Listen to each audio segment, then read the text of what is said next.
Hey everyone. I think we're live. Boom. Yeah.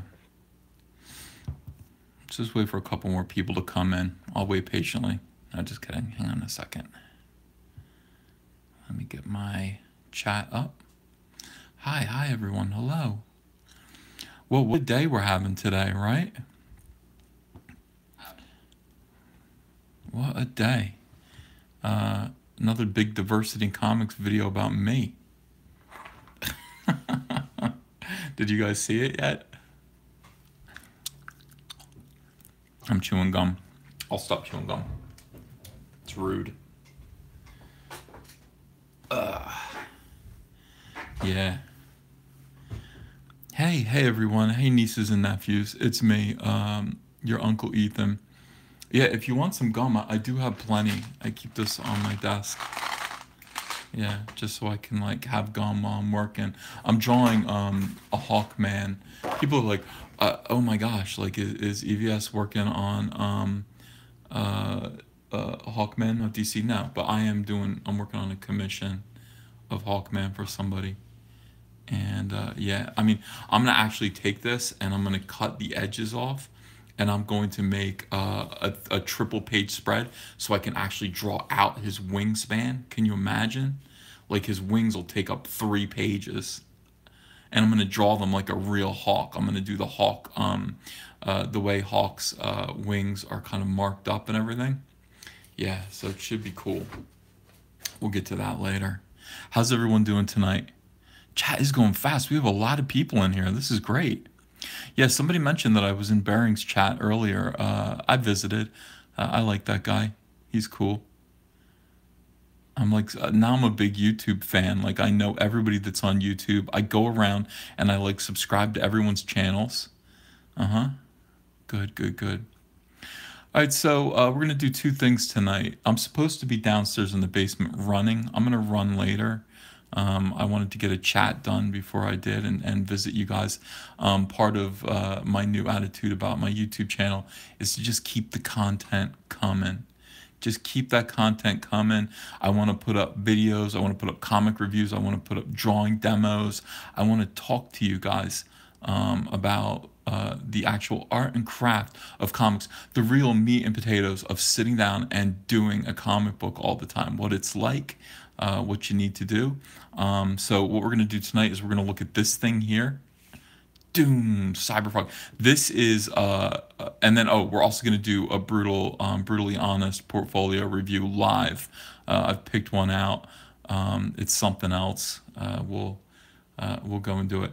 Okay, so this book is the very last full-size Cyberfrog book that ever came out. This was at the point when basically I had a toy deal with all right, hold on a second. Ryan Lee wants to know where Cursed is. Damn it, I gotta do Cursed. I mean, I gotta do it. It's very, very important. Yeah. Look, I'll do it tomorrow. Honestly, I've been banging out commissions for the past 2 days. I just finished Hal Jordan and the Green Lantern Corps number 42, and I have to get a couple of commissions done. And it's like my days are jam packed. And not only that, but like Ava is sick and threw up all over us tonight. So it is. It's been a busy couple of days. I promise you, Cursed is coming. It means as much to me as it means to you guys. I hope. I hope it means more to me. Well, I hope it means a lot to you guys, and it means a lot to me too. I don't know. It should be. Let's say I love your comic reviews and your drawing videos. I love the one on how to draw the Flash. Yeah, Thurman Weber. That was like I did a anyone can draw the Flash video, and I did it real time. And the problem was I wasn't quite sure how to edit any videos yet. I didn't have that expertise like I do now. So I had to draw the Flash in 20 minutes real time to post a video. And I could do a better how to draw Flash video now. And I think I probably will, because that video is doing really well. And I think I could do a better Flash video. Vile Delinquent, thanks for the super chat. Those of you who do donate super chats, that all goes into Ava's diaper fund. Diapers are expensive, and she's still wearing them, so thank you very much. Vile Delinquent says, "What's up, gangster? Here's some diaper money. 2 questions. Number 1, do you take commissions for original characters, and if so, how much?" Sure, I will. Go to my eBay. You'll find my eBay link in the description of almost every one of my videos, all my recent videos.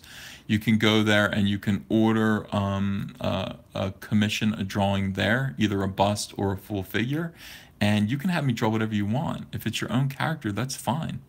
Number 2, when will you bring Cyberfrog to DC with their New Age of Heroes thing? I will never bring Cyberfrog to DC. He's mine. I don't want to give him away.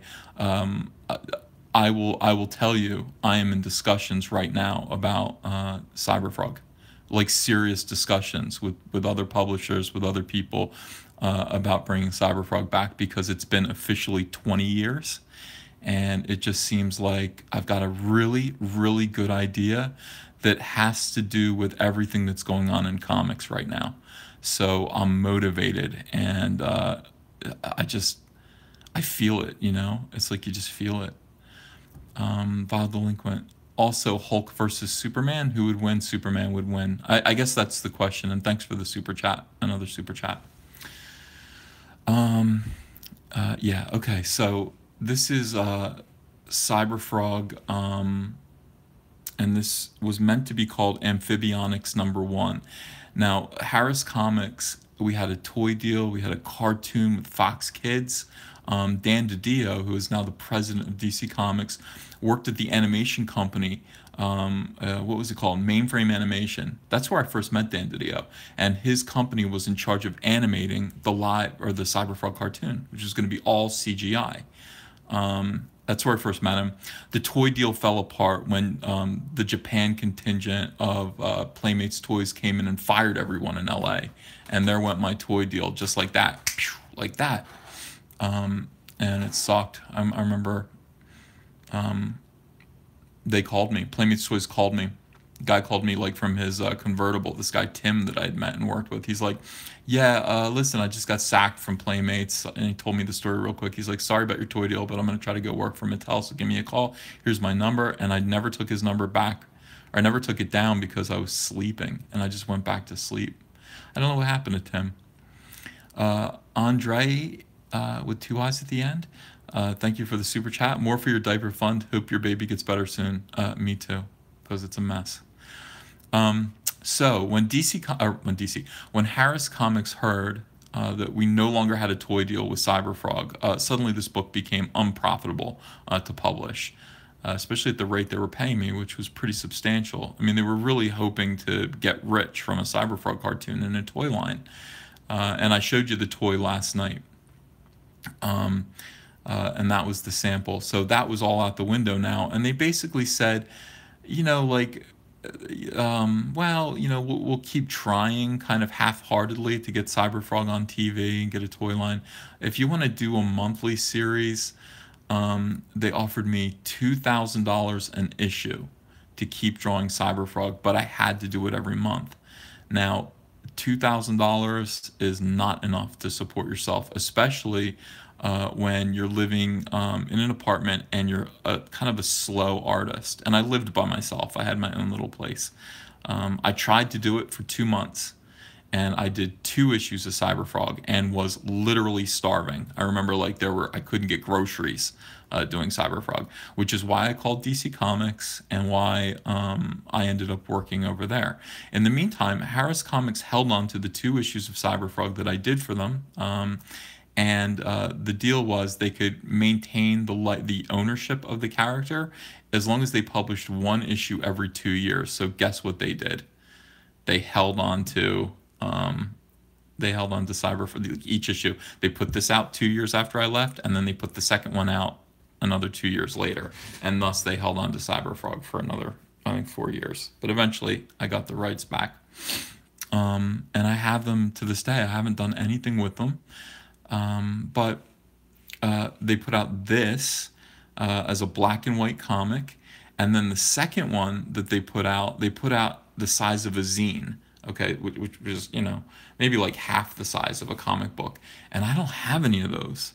And it absolutely kills me. They did give me a crate of them. I think I lost them in a move. I don't know where any of them are. And I'll tell you, I've looked on eBay, I've looked everywhere for a copy of that book, and I cannot find that book. And it was so good. It was the most nihilistic piece of garbage I've ever drawn in my life. And I wrote it too. The whole story was Cyberfrog sees a group of nuns, and these nuns become kind of like flying bat monsters. And he's fighting these flying bat monsters, and one of them impales herself on his spikes on his shoulder. And like her head or her eye sockets go through these spikes, and they can't get her off. Like, so the entire issue, there's no adventure. I think he fights a werebear too, but there's no adventure. It's just a question of him and Heather trying to get the nun's head off of his shoulder blades. Heather ends up taking a chainsaw and sawing her at the neck, but they've still got the head there. It was awful. It was totally awful, but it was also hilarious. Eddie Stevens says, "What a dick move by them." Yeah, well, it's business. What are you gonna do? Let me see. Yeah, people remember Reboot. That was a really good series. Eddie Stevens says, "Somebody track that down for Ethan." I wish somebody would, but I don't know if that's possible. Manga Explains says, "Did you see my last comment?" No, I missed it. I'm sorry. And yeah, I mean, basically, too edgy for me. Okay, so Tiago, you're right. That was too edgy for, I think, everybody. I don't know what I was doing. I thought it was funny. I really liked old Peter Jackson movies like Dead Alive. I thought were really great, really funny, bad taste. And so I was kind of, into that. Manga Explained says, the question was, did you have any tips for writers? No, I don't. I'm not a good writer. So I can't. My tip would be work with a good artist. I don't really know. Somni asks if I was emo back then. No, not really. I don't know. I was laughing at everything. I thought everything was funny. I wasn't really into my feelings. I think I was very insensitive. John Dillard, thank you for the super chat. Thanks for the review, Ethan. Here's some diaper change. I'm also expecting a dollar in gym. Well, congratulations, John. John is the fellow who got his portfolio reviewed in today's Brutal Portfolio Review. John is an extraordinary artist, and I really appreciated your sending me your portfolio. We're going to do another one of those in a minute, but I do want to show you this comic book here. So this, look at this cover here. This was not the original cover. The original cover for this book was actually Heather being torn apart by mosquitoes, giant mosquitoes. Instead, I think they took a panel from inside the book and blew it up, colored it beautifully, and made it the cover. And I actually do like this as a cover. Here we go. We open the book, and there's one word that greets us. And this should kind of point the way for how this book's going to go. Dalton Beauregard, what's your #1 resource for improving quickly? I'm already practicing 2 to 3 hours a day. What else have you found useful? Are you a fan of life drawing? Dalton, yeah, all of those things. 2 or 3 hours a day isn't really enough. I would sit down and I would be drawing 8 hours a day. And I would be drawing a full page every single day. Every single day. So the title of this story is Suck. You'll see why in a minute. I must have a bunch of tangled up Dr. Dre's Beats headphones here on my desk that are in my way. I'm going to remove them. All right. Yeah, look at this. I mean, this is just, basically, this is on newsprint. Like, this is what a good Alterna book probably looks like and feels like. And it's cool. I mean, there's no problem. We were charging $2.99, which is very expensive for a black and white book. Writer and artist Ethan Van Sciver, letterer Robin Spihar, and yeah, It looks like Josh Myers and Lucky Boy Studios colored the cover. Yeah, I'm gonna read this to you guys, okay? Yeah, Scriber is spelled wrong. Listen, Mortal V points out that they spelled my name without the extra R that Jordan Peterson, Professor Peterson, bestowed upon me. And as you all know, basically whatever Dr. Jordan Peterson says is correct. So my name is actually Ethan Van Scriver now. And I am living a lot more like a lobster these days. River's Edge Forest, where it all began and where it continues tonight. This is my writing, by the way. So those of you who are asking, like, Ethan, how do you write? Give me some writing advice. You're going to find out why that's not a great thing to do. Gosh darn it, the fire's going out again. We need more wood. Scoutmaster sent Josh out half an hour ago. He's still not back? 10-1, Forest Demon got him. We better go look for him. So, Forest Demon. BS, and you know it, Brent. Maybe we should go back, though. God, look at this guy with the braces. This is what we all look like in 1988, by the way. And this is my Boy Scout troop when I was 12. Guys, get over here now. Blur. What is it? Oh, no, it's Josh. And here's Josh. You see his chest is all ripped open, okay? He's dead. Yeah, sick. There's no blood. And you see the Z sound effect. Zzz. It's like, listen, do you hear that noise? What is that? Look up there. What are they? Ah! All right, now you guys scared yet? Was that like a scary intro? Yeah. Dr. Meatball says, Ethan, for a fledgling writer that isn't talented enough to do their own art, how thorough would you suggest being in terms of panel scripting? Dr. Meatball, I would say be descriptive enough so that your artist knows what you're talking about, and then again, vague enough to let him have his own room to move and imagine things himself. Oh, so here is the cover right here. Isn't this interesting? I wonder if Heather's boob shadow is still on the cover. It is. Kinda. All right. So it says, grab a loved one and hold him or her, depending on your sex and preference. See, I was an SJW back in 1998. Depending on your sex and preference. Hold them tight, my friends. Don't say we didn't warn you. Nothing can prepare you for the suck. And over here, it says 2 issues in a row, but how long can it last? That's David Bogart, by the way, who was my editor at Harris Comics and who is now a bigwig over at Marvel Comics, and he still looks exactly like this. You're right, I was woke. Heather is sitting in the tree with Cyfrog, and they're watching an ambulance load dead Boy Scouts into it. It's more like a morgue wagon, I guess, at this point, because these boys are clearly all dead. They were killed. Heather says, yeah, Froggy, this is definitely the weirdest Saturday morning I've ever had, and I've lived through 17 years of NBC fall lineups. Damn, maybe not so woke. Maybe not so woke. I've had dreams like this, recurring ones, like there I am standing on the limb of a white pine 150 feet in the air wearing a Gumby nightshirt. Below me are several ex-presidents crane neck looking up at my underwear, and all I can think is, gosh, I'd worn my Pink Panther one. All right, so this is 1998. When she says presidents, we're referring to Bill Clinton, obviously, okay? And Cyberfrog says, yeah, one day you'll make some lucky psychoanalyst a very rich man, Heather. Until then, keep the talking to a minimum. When this stupid listening device starts working, we'll figure out why my homing sense dragged us all the way out here this morning.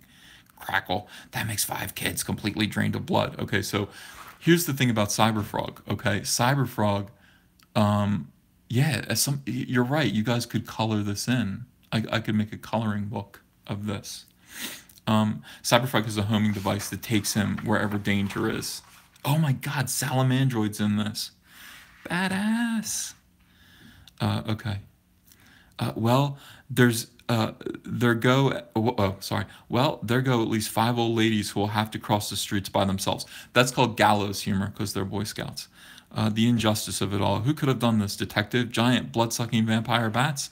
No, something far more extraordinary adventure. These Boy Scouts were drained like a boxed high C, not a drop left in them. From what I know of giant blood-sucking vampire bats, they wouldn't have the ability to completely empty a kid of all his blood.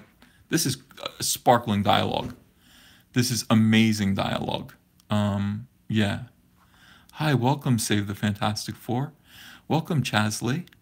Dalton Beauregard asks, can you any think learning tools, techniques, habits that you think are counterproductive, useless for artists?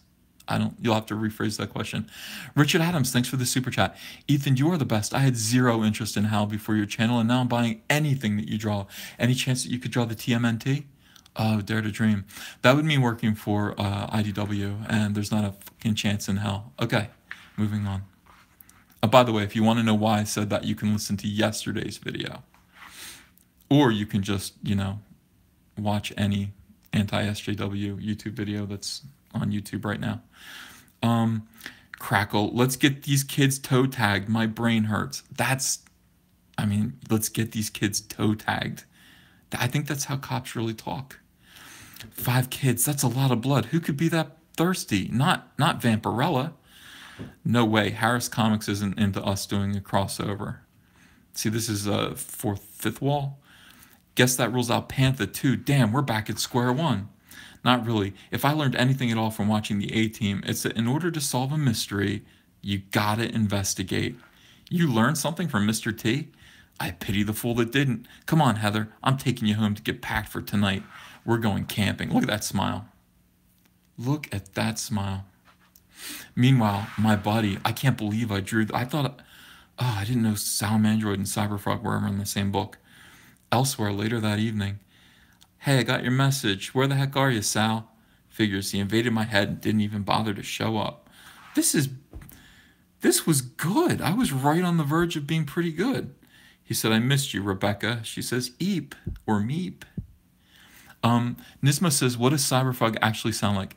He sounds like that guy from the Jerky Boys. What's his name? What's the New Yorker dude from the Jerky Boys? That character that they play. I don't know. Well, he sounds like that. He's like, hey, what's up there, jackass? Like, that's how Cyberfrog sounds. But I'm not going to do that. Frank Rizzo. That's right. Frank Rizzo. So if you picture Frank Rizzo's voice in your head when you're reading Cyberfrog, Cyberfrog's a New Yorker. That's all, that's what he knows. She says, oh, I was afraid you weren't here. Give me a hug. Look, she hugs Salamandroid. Isn't that sweet? They're buddies. Rebecca was a little child in the Hall of Heroes #0, but I grew her up to be Heather's age. Sigh. Who's going to tell my folks when they adopted me they got you too? So she's an orphan. Oh, well, at least I got out of the orphanage and I can see you whenever I like, except when I'm at, basic high school. It's not bad. I mean, it's much better. It shows a lot of improvement. Look at this. Yeah, I mean, come on now. This is like almost as good as Image. I was 22 when I drew this. She says, well, I'm sure I'll fit in real well there. Geez, what a name. I feel like an outcast already. And he says, don't be so hard on yourself. It's better that you keep busy anyway. I don't think we'll be meeting much more like this. And she says, huh? He says, I've been getting this buzz in my head whenever something bad is going to happen. I'm being drawn to people in need. I think I finally understand my purpose, Heather. Now I know what I have to do. So meanwhile, yeah, I mean, I'm excited about this. Like I said, I am talking to people about bringing Cyberfrog back. And like, I haven't looked at this stuff in ages. And it's like, now I'm kind of like, yes. Yeah. Now I know what I have to do. So we have a silhouette of Cyberfrog outside of an apartment. I don't think I've ever been in your room before, Heather. And she says, is everything you expected? He said, better than my place. Of course it is. The swarm. Get ready for the swarm to come back, guys. That is key to what we're doing if we bring back Cyberfrog. It's going to be all about the swarm. The swarm destroyed your place. Prior to that, it was lovely. Whatever you say, Heather. And he hears a voice coming from the next room saying, worthless cow, I said I'd be home at 6. Where's my fucking dinner? He said, hey, who's the loudmouth? That is my stepdad. Ignore him. It's kind of hard to. Who's he smacking around? Your mom? She says, concentrate on ignoring Froggy. I'm almost finished packing. So they're going to go camping, and she's got some deep woods off and everything. He says, tell him to come in here and smack me around, Heather. Big man, I want a taste of him. Vile Delinquent, thank you so much for the super chat. This is some Eisner level writing, says Vile Delinquent. Also, Rebecca got sexy as since I last saw her. I know, she grew up a little bit. I like Rebecca. And by the way, look, you can do some B cups and it's okay. You have to just do it, you know? All right? And then suddenly her stepdad bursts in his underpants with a beer. Heather, what are you doing, girl? Slams the door right in Cyberfrog's face. And she says, get out of my room. He says, where the hell were you this morning? Your mom couldn't find you nowhere. And she's like, Bill, no. Answer me, you little biatch. She's like, please, Bill, don't you have some cooking to do? Go do it. Whack. This is domestic violence. Okay? I'm not saying this represents the patriarchy, but I'm not saying it doesn't. You fat worthless. You want to hit me like you hit my mom? By the way, let's take a moment away from this scene to look at the posters on Heather's wall. She's got the Joker and the Killing Joke, which was a poster that I picked up. She says, why don't you come in and close the door behind you? See, that would be cool. I would have liked to have gotten to that storyline. You can see what this guy looks like. He's got character to his face. He says, I'm not wasting my time. You two girls need to get your acts together. I'm starting to understand why your real dad abandoned you and your mom. Don't think I haven't thought about it too. Slam. Poor Heather. Look at Cyberfrog's face. He's like, Heather, what the? She said, don't say anything. Just get me out of here. It's good to have a friend like Cyberfrog. Yeah. Now, some of you are wondering, because, I mean, you do see the patriarchy here. You see reference to sex and gender on the title page. You're wondering if I was a proto-SJW, and the answer is yes. Yeah, absolutely. All right, just kidding. So here they are. This is kind of a famous thing that they always did together. She would hug him around the neck, and they'd jump through the sky. Just get me out of here. Done. You know, I knew something was wrong when I saw those bruises on your tummy a while ago. That was from the Salamandroid Ashcan. I'll have to show you that. She says, I was wearing a crop top. I guess I forgot they were there. He says, forgot they were. Heather, how often do you take beatings that you forget where your bruises are? Wow, Bill better watch where he walks at night.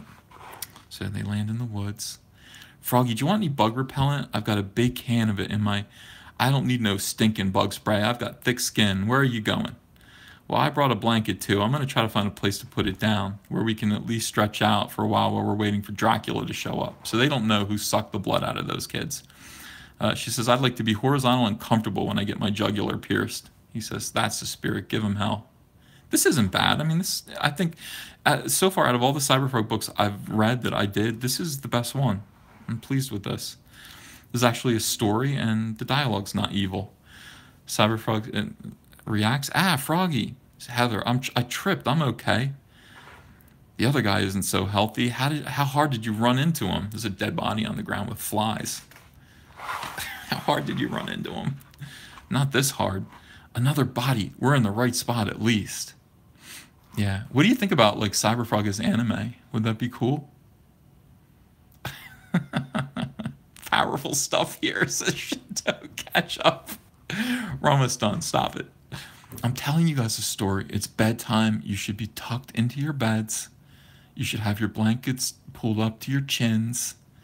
I mean, this is what we do. This is what your Uncle Ethan does. He tells you a story before bedtime. Richard Adams, thank you for the super chat. TMNT versus Cyberfrog. Okay. Let's do it.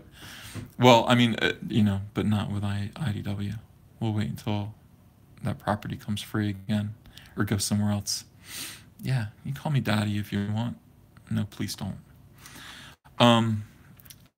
What's that buzzing? And Cyberfrog says, my rotary shaver? No, it's up there. Oh, cool. They're bzz. Like Cyberfrog's interested. He likes him. He says, mosquitoes. Get behind me, Heather. I'll be done with these flying maggots in no time. And she says, I'm behind you. I'm behind you. So here they all come, and they immediately stick their beaks into Cyberfrog's chest, and they drain him. He says, "Look at all the pretty purple monkeys." Heather, I think I'll take some of that bug repellent now. And he passes out. So listen, uh, poor Cyberfrog. Like he was not prepared for this. And Cyberfrog, no. And then the bugs come and get Heather. This is my favorite kind of panel to draw.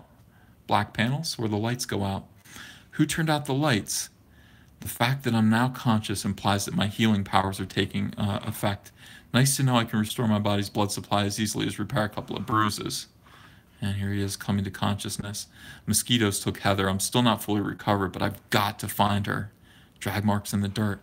They must have taken her this way. Oh, look at his little silhouette. I like Cyberfrog.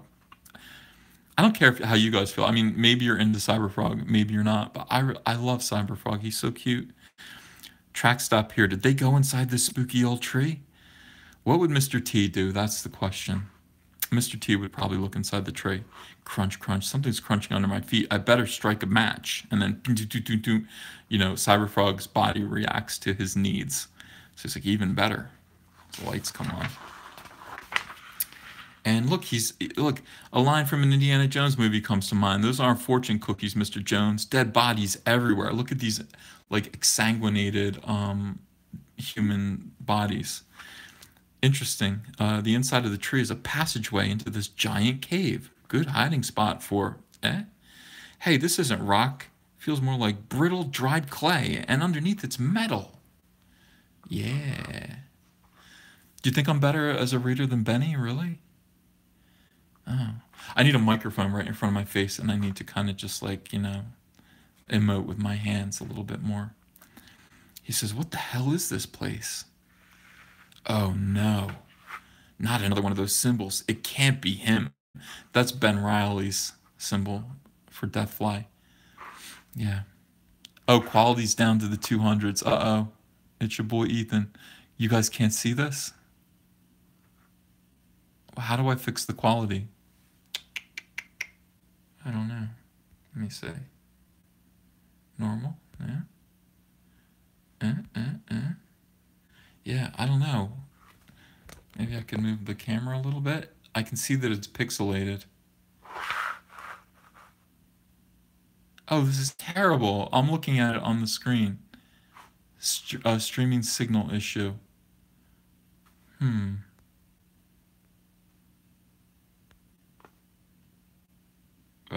the phone on the desk. Yeah, good idea. Give it a whack. I don't think that worked. Stop and start again?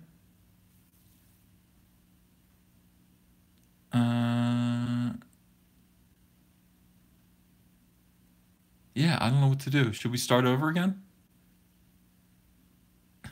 Google Pixel cameras. I'm not on dial-up. I have a great connection. Hang on one second. Let me see what happens if I do this. Okay, we're back. Are we back?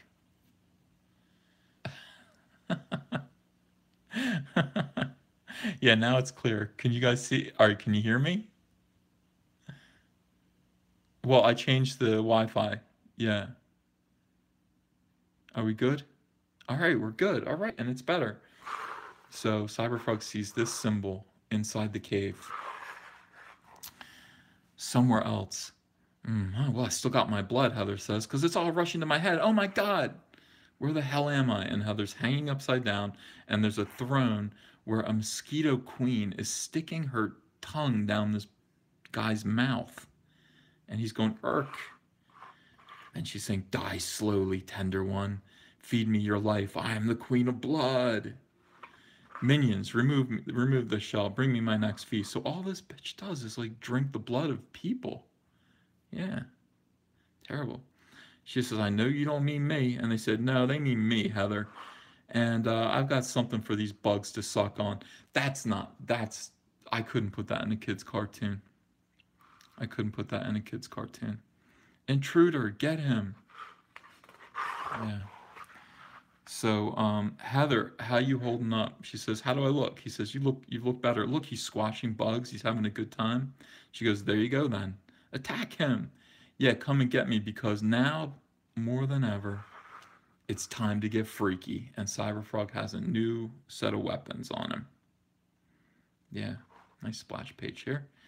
He says, don't be shy. These electrified tentacles come in one size fits all. Look at this. 100 panels of mosquito faces. He's- oh, I love it. Yeah. And he starts electrocuting mosquitoes. He says, some people like their meat medium rare, but I've always been a Renaissance frog. Well done, or I send it back. Why is this frog smiling? Because he's a bastard, and so are you. He's like, Ribbit, you freaks. Cyberfrog has to talk to you, the audience. Um, Thank you, Metal24601, for the super chat. It's your boy, Ethan, come into my white van skydiver. Here, have some money. It's the least I could do. I don't have a white van. I have a black van. It's an SUV. Okay. No, no, no. You inept, worthless, Saxoplasma. You let him kill you all. That's not, like, that's, I mean, everybody appreciates good criticism from their boss, but you let them kill you all. She says, if I can just reach my bag. Almost got it. Oh, no. And the queen says, I haven't finished my feast yet, and I can't let good food go to waste. Proboscis. Yeah. She says, eat this then, you bloated biatch. Ah, oh no. Look, her eye closes. It winks when she gets sprayed with the bug spray. This is called bad lettering right here. They put the thwip right over his face, right over his mouth. So you can't see his face. Like the thwip should have gone up here. This was back in the day where they would hand draw the lettering on sticky paper and then stick the lettering down. So they stuck this right over his face. He says, haha, nice, Heather, I like that. Give me a few seconds and I'll have you free in no time. Now look at all the bones of the people that have died in here. And he shoots his tongue out and he wraps it around whatever's sticking her to the ceiling. She says, watch the legs. If you don't set your tongue just right, they'll be calling me Peg. Dad jokes, even back then. Even back then. And so a couple of little time bombs. Heather's hanging upside down. And then boom. Catch me, catch me, catch me, catch me. He says, you're caught. Don't you have any faith in me anymore? And the queen's upset. And she says, of course I do. Hold on tight. If my suspicions are correct, we got to get out of here fast. Fire up the engines, says the mosquito queen. Our engines are blown, or our cover is blown. And Cyberfrog says, hang on, the exit's right up here. That's great. The exit's right up here. Boom, right out the tree again. And they keep moving. She says, Froggy, what's that rumbling sound? An earthquake? He says, no. River's Edge Forest is leaving us. And boom, it's a gigantic buried UFO. Yeah, good riddance. Yes. And then she just watches it happen. She says, those mosquitoes were aliens? He's like, that's what we were supposed to assume, I think. She says, oh, how weird. Yeah, but did you notice the myriad symbol in the cave? I think this is bigger than just interference from visitors of another planet. I'm thinking in terms of other dimensions now. She says, Ben, Deathfly, how could he cause this? Yeah. He says, I don't know, Heather, but we're sure as hell going to find out. And then here's David Bogart again. I don't know why I was busting his balls. Like, this is a good way to bust someone's balls, is you just keep putting them in your comic. For no reason. He doesn't belong here. So this is David Bogart, who is my little editor at Harris Comics. He is now at Marvel Comics. He does all their contracts. I don't know what his title is, but he's a bigwig over there. It says, to be continued, I hope. And by the way, that looks just like him. Oh, thanks for the huge super chat, CMYK Comics. Hey, Uncle Ethan, I got a hot Cyberfrog pitch involving a malfunctioning homing device, fourth wall smashing, and evil SJW editors trying to reboot Salamandroid into Salapersondroid. Holla at your nephew when you want that fire. Oh, it sounds cool. That sounds really cool. And here's the closing credits from Harris Comics. It looks like they did sell one ad. Who did they sell it to? Anarchy Studios? Yeah, they were doing a manga Vampirella book. Salapersondroid. And there she is again. There's manga Vampirella. What do you guys think of that? So that was one of the last issues. In fact, actually, I think that was the last issue of Cyberfrog, and I think the one that came out last was the one that I drew first. And it makes me, like, I'm actually happy to read it because it's not as bad as I thought it was. Like, I remember it being horrible, beyond compare, like really, really bad and embarrassing. But it seems like I was actually trying to tell a story at that point, and it might have been a stupid story, but it was a story, so I'm pleased. Yeah. What'd you guys think of Cyberfrog Suck? It's just like, you know, yeah. Just put that right in the front page there. It's not that bad. Thank you. It's not that bad. You know, it was okay. It was good enough from there to go to DC Comics. And I have to just say, I mean, I miss the '90s, you guys.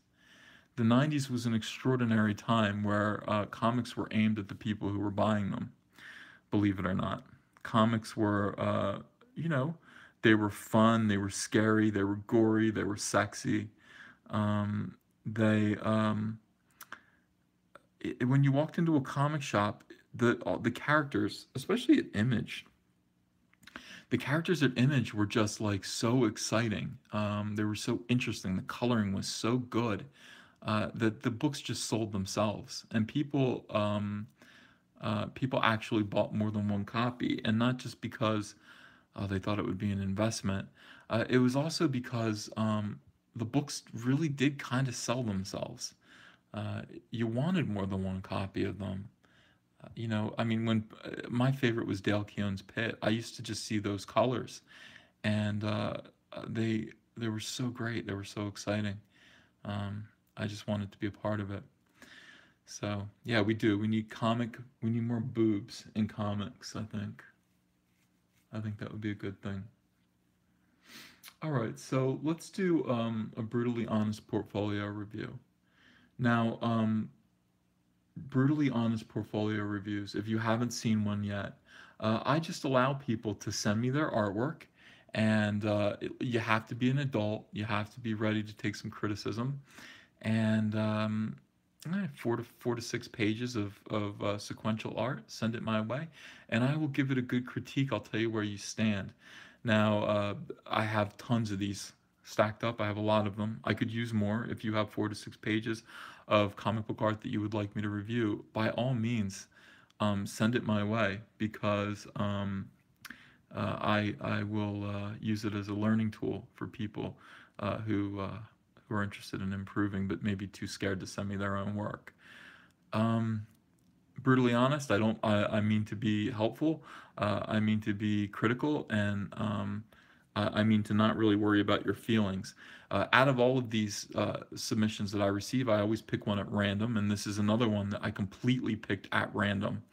I had no idea what it was when I opened it. I opened it and I sighed and I took pictures of it, and we're gonna go through it now. Diversity, inclusion, compassion, kindness in comics. Thank you for the super chat. Twain, Hemingway, and Nabokov ain't got shit on you, EVS. That's so true. That's so true. All right, so let's look at this. Let's take our eyes off of the frog for a minute. I'll readjust my camera, and you can see that I've got 2 iPads going at the moment. One contains you guys, and the other one is going to be the artwork of, I believe this fellow's name is Mike. I always use their first names. Yeah. All right, so Mike has drawn a scene involving, hang on a second here, a scene involving airplanes, I guess.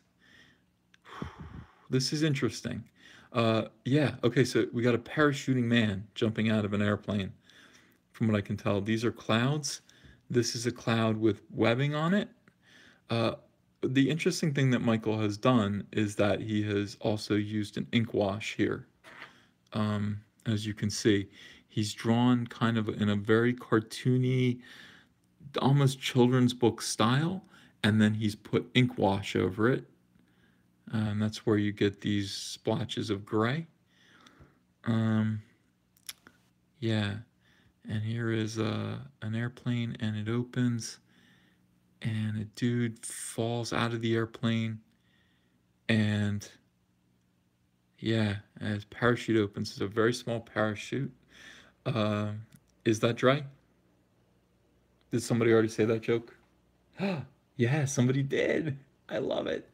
Yeah, there's Dre, and there are his feet, and it looks like he's gonna land right on the X. Now, um, I knew a guy who jumped out of an airplane. He was a parachute instructor. He was a skydiving instructor, and he said it's safer jumping out of jumping out of airplanes than it is in your car because every year more people die in their car than people die in skydiving accidents.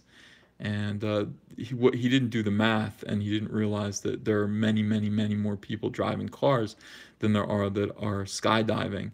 And he ended up falling to his death in Dubai. He was teaching people how to skydive over there, and he fell to his death, and they kept his body in a drawer for about a week. And my ex-wife went over to identify his body, and it was yellow. So anyway, I didn't mean to take you down that. Yeah, that is terrible. It is terrible. I'm glad I didn't see it. But it just goes to show that, like, probably, and I've said this before and I'll say it again, if you're involved in airplane sports, not as a commercial pilot, if you do things in airplanes, I can tell you how you're going to die. I mean, I don't know what it is with people that fly airplanes. It's like that's how they end up dying. I was watching that show with the Whammies, Press Your Luck, and Don't Be Sorry, it's fine. Um, and dude was like a commercial pilot, or not a commercial pilot, he's an amateur pilot. He had his own plane. I'm watching this with Andrea, and I'm just like, where is this guy now? How come I've never seen the game show host, this guy, ever since, the 80s? He died in his airplane. That's just what happens. Look at John Denver. All right, so anyway, back to this. What I'm trying to say is don't fly planes and don't jump out of planes, for God's sake. It's stupid. What is my criticism of this? This is almost critic proof. I have no idea what to say. Here's what I would say. Uh, I see what you're doing with this kind of like, I think it's like childish style of artwork here. But you've still got to tell a story. These do not look like clouds at all. They look like sleeping bags that are being shot at him from the ground. This doesn't look like a person. It looks like the stick figures that I used to animate when I was a kid. This sequence here of the door being shut, open, and then I assume these are his legs as he jumps from the airplane. This doesn't work at all. It doesn't make any sense. Uh, and this parachute is entirely too small. Entirely too small. Let's turn the page. So anyway, he lands, and let's see what he's doing here. Honestly, guys, I'm flummoxed by this. I don't even know what to say. But I said I would do it. I'm gonna review portfolios. Um, yeah. Well, look, I mean, this is 1 point perspective, to be fair. This is the horizon line. That is the vanishing point, and he did probably get this 1 point perspective exactly right. He has abandoned his parachute, and he is headed towards this pissed off castle that looks like something out of Channel Zero. What in God's name is going on? All right, so I think he's walking up to the castle. That must be the castle back there in the distance. In the castle's eye that is scowling, there is Shmoo. Do you remember Shmoo from the Hanna-Barbera cartoons? Yeah, I think that's Shmoo. Shmoo is imprisoned in a cage in the eye of the castle. I'm gonna have nightmares tonight, guys. I'm gonna have nightmares. I don't even know, like, seriously, I don't know who did this and why. I'm not sure what's going on. Like, this seems like I would go into someone's closet and this would be drawn but in blood, like dried blood on their walls. Like, this doesn't seem like an actual comic book. John, I'm sorry, or Mike, I'm sorry. I'm sorry. What the hell is this? This is spooky. All right, hold on. Grappling hook. And a cage. And yeah. Oh, here we get our first look at Richard C. Meyer coming into con-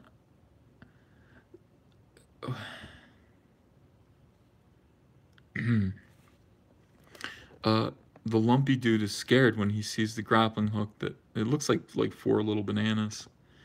Richard Meyer comes in smoking a cigar here, and he's got a gun. I turn the page, and the Shmoo is happy to see Richard C. Meyer, and he opens up the. No, he's gonna reach for the lock. He doesn't. I can't do this. I'm sorry. I can't. Oh my god. What the hell's going on? Why did somebody send this to me? I'm in the middle of a live chat and I don't know what to do. I'm scared. I'm actually like shaking. What is this? All right. Oh my god.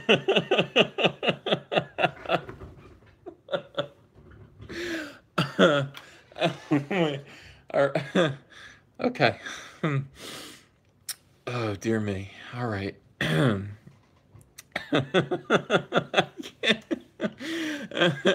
He's happy. He's happy to see Richard C. Meyer in his cage, but Richard C. Meyer has fingers from I don't know. These are like this is like a thalidomide fin or something. I don't know what this hand is, and it's reaching for the lock. And look at his little eye as he looks to see the hand coming for the lock. He's like, ooh, I don't. Oh, oh God. It. He takes. This is to be fair. This was better than the Cyberfrog issue that we just reviewed. He takes the lock and he looks at it. He smokes. He's got it in his little claw there.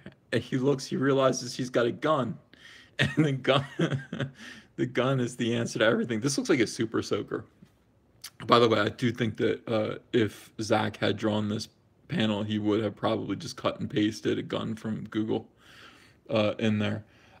Thank you, Paul Dozier, for the super chat. The Shmoo is happy to see Richard C. Meyer.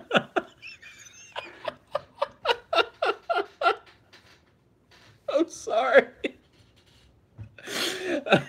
So the answer is to take your fully automatic submachine gun and fire it at the lock, and the Shmoo's face. He's terrified. Look at him. He's like he runs the whole gamut of emotions on this page. He's happy and excited. He's like, ooh. He's kind of waiting for something to happen. You see his eye here. This is either his eye or his mouth. The doctor, thank you for the super chat. A golden book for the very disturbed. The main problem with this is that there's only 4 pages of it. That's the main problem. And really, it needs to. We need to see what happens after this. So he unloads his firearm at the lock on the cage, and then the little hand reaches out to his hand for safety. He did it. Richard C. Meyer, your boy Zach, he saved the Shmoo.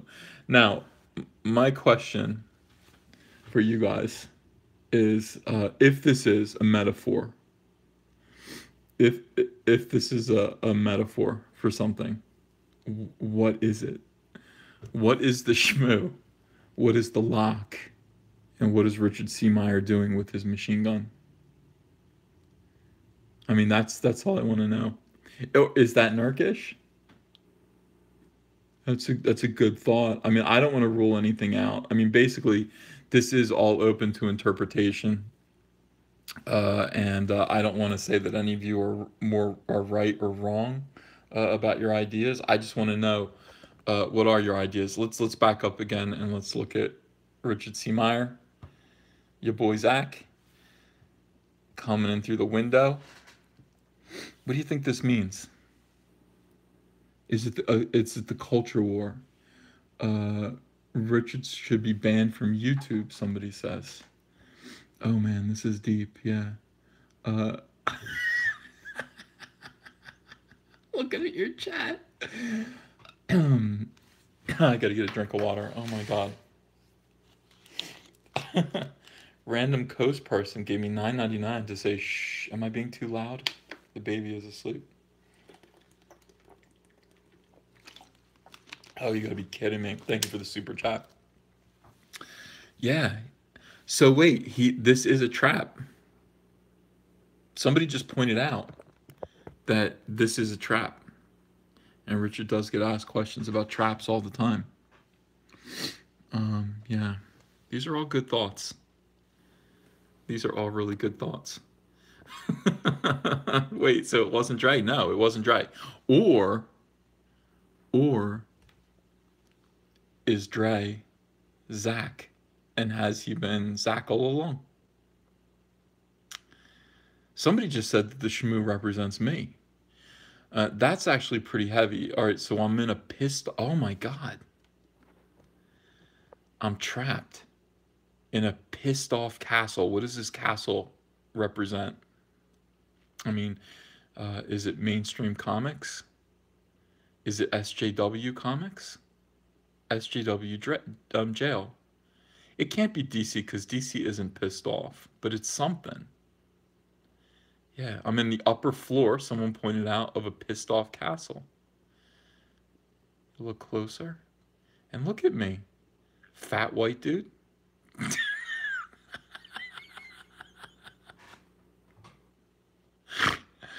I'm not that fat anymore.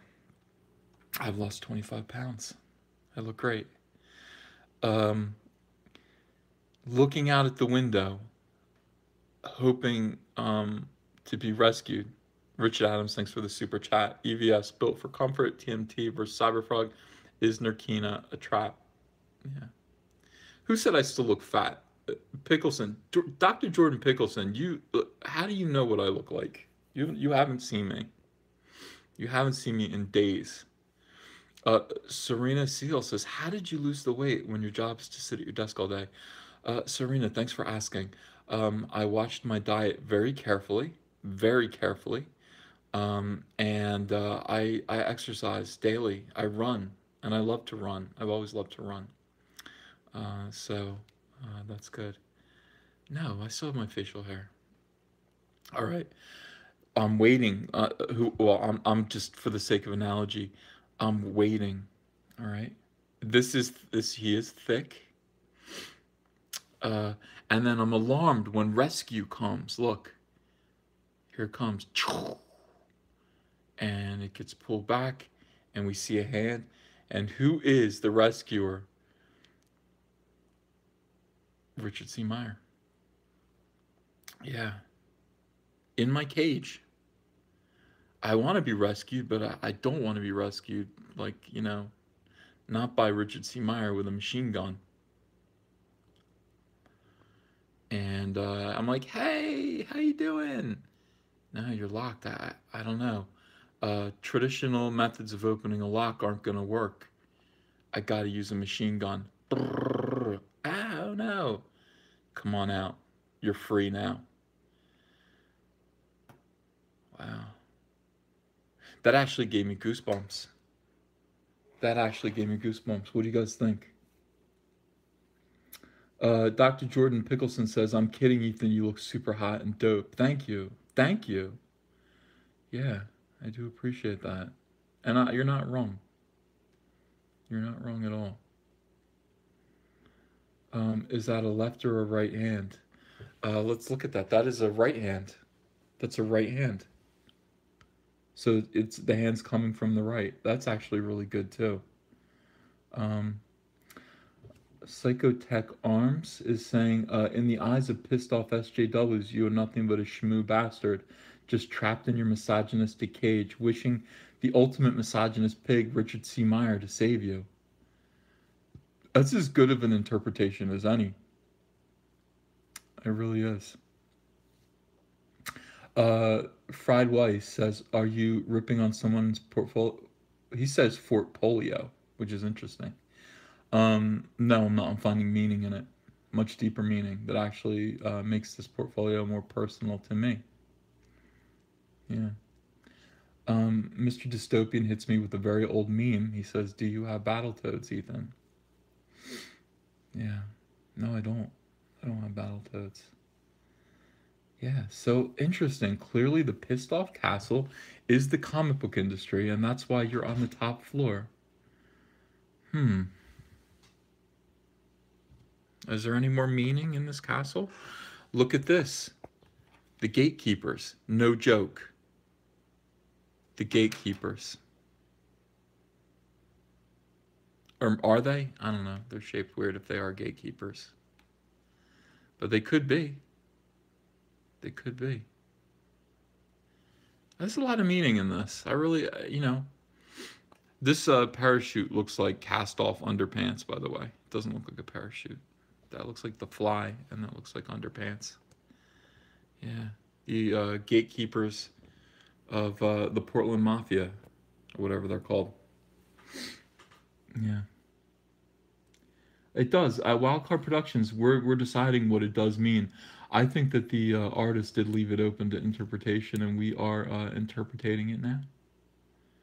We are interpreting it now. Interpreting. Interpreting. Uh, Micra says I need to redraw this. I don't see why I need to redraw this. I think whoever did this did a great job. Yeah, 13 issues with no text, says Adam Adair. Look, art is art. I mean, it doesn't have to be technically proficient, even though this is technically proficient. It really just needs to say something. It just needs to say something profound, and this definitely does say something profound, at least to me, and to you guys too. Is there another meaning, or is this shmoo definitely me? Is this shmoo definitely me? All right. Somebody made a good point, and I'm gonna do that right now. Um, let's see. This panel perspective isn't quite right, and we're going to redraw this panel and show you probably what this panel should have looked like. Okay, so let's go down to my paper here, and I'm going to need a ruler for this. So we're looking up at the window. First of all, let's draw the frame that we're working in.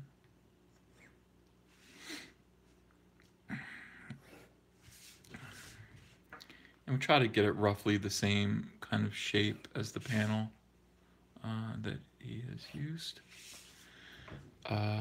Yeah, all right, let me see. I might need to lift this up a little bit. All right. Yeah. Okay, so we've got our shmoo in the window. I think what we want to do is we want to just kind of do a little bit of perspective so that we're looking up at the window. Okay, so let's just put, actually, you know what? In order to do this right, I am going to need to use some Scotch tape. I'm sorry. Bryce Drake said, "Shmoo represents Rich's repressed homosexuality." All right, well, that requires a second reading. Vile Delinquent, thank you for yet another super chat.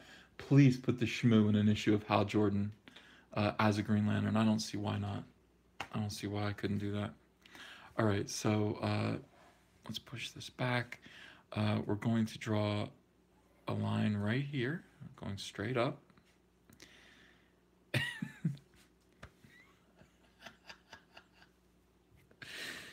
We're going to do a fake 2-point perspective. And we're going to put a second point right down here, okay? And we're going to do a little perspective grid. This is important. Those of you who are at home, let's do, this is like picture pages. I am like Bill Cosby. No, wait, I'm not like Bill Cosby. I'm more like Malcolm Jamal Warner.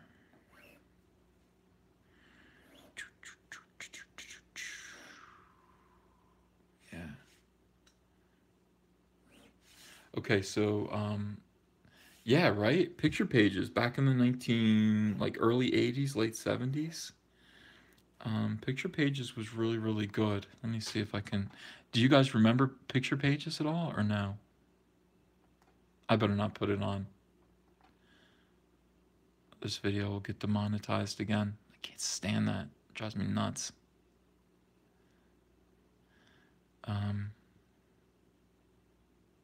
yeah, just 1 minute. Time to watch Bill Cosby do a picture page with you. Friedway says, why do you call it fake perspective? I don't want to call it fake 2-point perspective. Because, or it's actually fake 3-point perspective. I'm sorry. I'll explain why again in a minute. All right. You know what we're missing.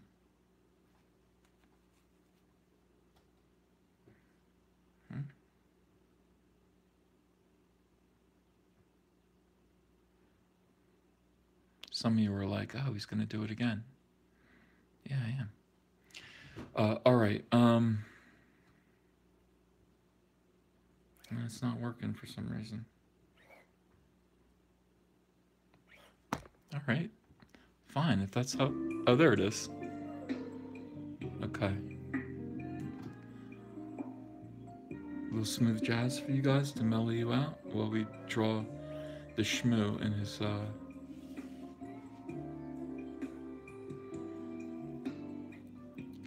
Some of you have told me this sounds like porno music, and I'm like, what kind of pornos do you guys watch? Where this is the music going on in the background.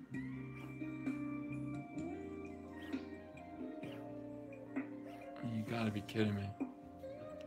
Yeah, it would be very classy. If you guys don't like this, I'll put on something else.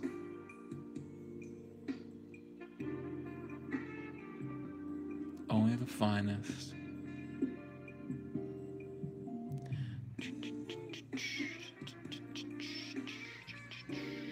All right, here we go.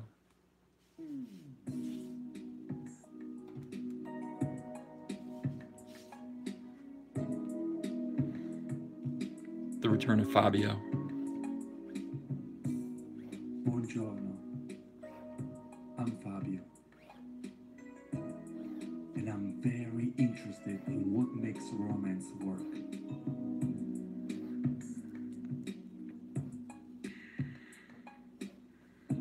I want to share with you my recipe for a perfect evening. Perfect evening with Fabio. Evening for two lovers. Two lovers. When I plan a date, I want to make sure that everything is perfect for us. Music is the most important thing to set the mood for the night. Damn right. When I play a special song, it's very important because it can express. Somebody said Fabio is the biggest douche ever. A song can speak for me. You guys are killing me tonight. I'm sorry. Oh my god. You know what? I've made enough money off of super chats tonight for this video. Let's just let it run. I don't care if it gets demonetized. We're having fun. All right. I like the candles. So, there is no why is this called fake 3-point perspective? It's actually 2-point perspective turned on the side, as you can see. Okay, but it's fake 3-point because one assumes that this is the third point, this is 1 point, and there would be another point that's so far away that it's causing these lines to be parallel. So yeah, right. So you guys understand. All right. Let's get a little more Fabio going.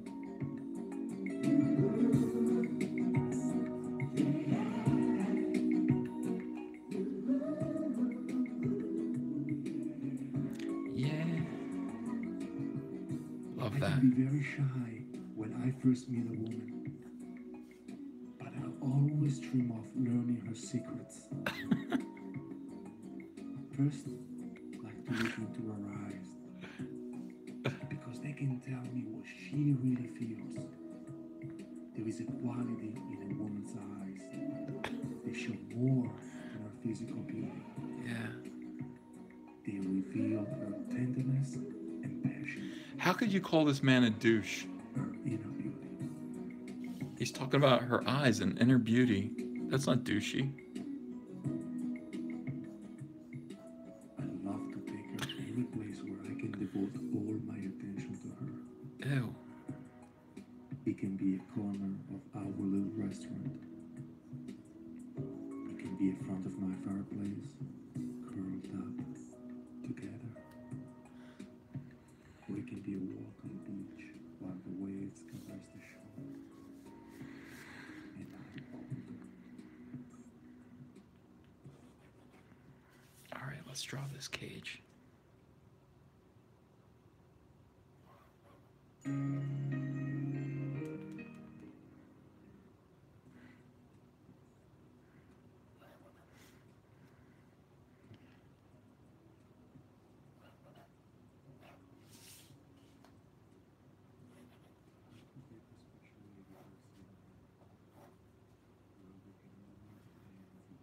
Yeah. Does this make sense now? All right, so we've got the shmoo. The shmoo is in his cage, and let's draw him looking sad. Now, there's no real reason to make the shmoo look that much different than he already looks. I like the design. Frown. Bars. Oops. I overshot that bar. And then we could go ahead and put his hands on the bars, like so. And then to draw, the top of the cage, just follow these perspective lines. Back.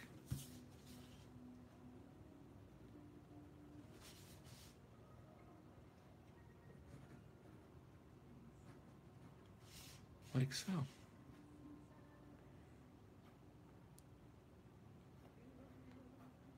We need to draw the lock that Richard shoots off. I think the lock is right about here. And so there it is. I mean, that's how I think I could improve this panel. Just add a little perspective to it. Just make it so that we're looking up at him rather than just looking at him dead ahead like this. And don't get me wrong, this is perfectly okay. I mean, this is actually very, very good. But I just think there's a little bit more pathos with this camera angle. And that's what I would do. So now all there is left to do is just wait for Zach. Just wait for Zach to come and save the shmoo.